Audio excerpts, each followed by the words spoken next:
Every single day, we live in two worlds: the outer world that everyone sees, and the inner world that only we hear. The world of constant thoughts, what ifs, and imaginary fears. Think about it. You're sitting in traffic, your mind is replaying that one awkward conversation from last week. You are in the shower, arguing with someone in your head who is not even there. You're trying to sleep, and suddenly your brain decides it is the perfect time to remind you of everything that could go wrong tomorrow. Nothing bad is actually happening, but inside it feels like chaos. This is the silent battle of our generations. The mind's ability to create problems that don't exist.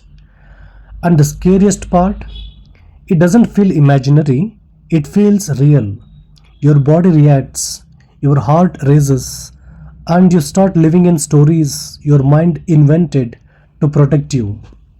In this video, we will explore why your mind does this, how these fake problems feel real, and how you can regain control over your own thoughts.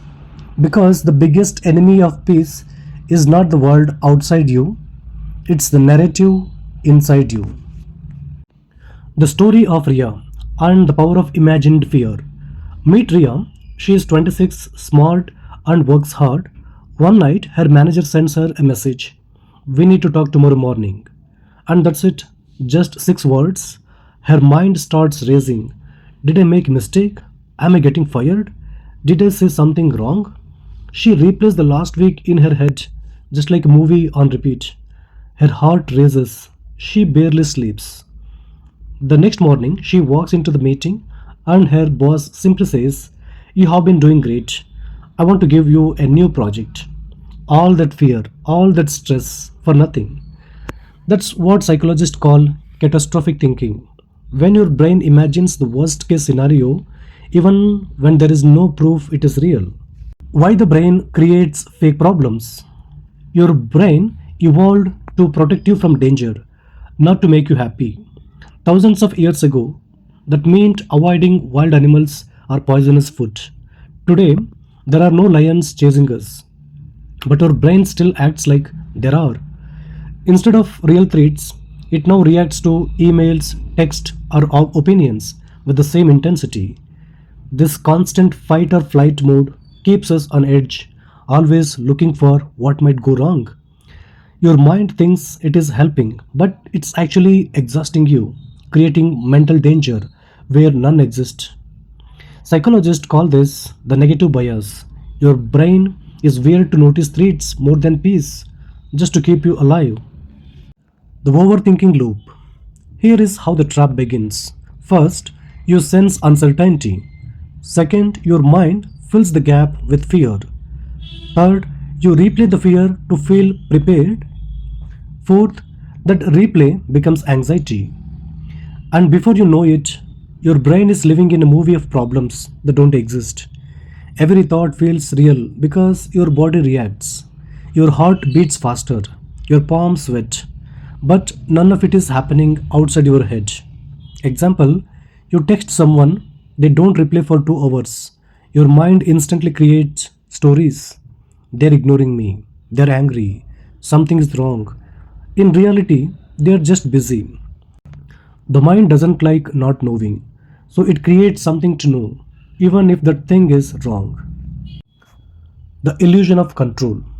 Another reason we create fake problems is our obsession with control. We think, if I worry about it, I can prevent it. But that's not control, that's mental rehearsal for pain. You can't control outcomes, you can only control your response. But your brain loves the illusion of control because it makes uncertainty feel safer. So instead of relaxing, we replay scenarios like chess moves, trying to predict life's next step, and we end up living more in our imagination than in our reality. Cognitive distortions, the mental filters that lie. Cognitive distortions are mental filters that twist reality. Here are some of the common ones that makes us imagine problems. Mind reading. They must be thinking bad about me. Fortune telling. This will definitely go wrong. black and white thinking. If I fail once, I'm a failure. Emotional reasoning. I feel anxious, so something bad must be happening. Each distortion is like a cracked lens. The world looks scarier than it really is.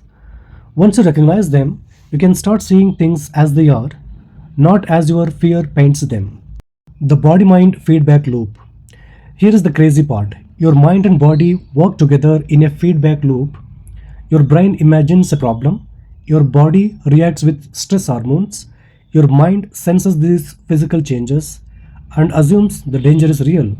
It's a self reinforcing illusion. That's why anxiety feels real, because your body physically feels it, even if the cause is imaginary. Breaking the cycle. How to stop imaginary problems. Now that we know why the mind does this, here is how to stop it. Step 1. Name the thought.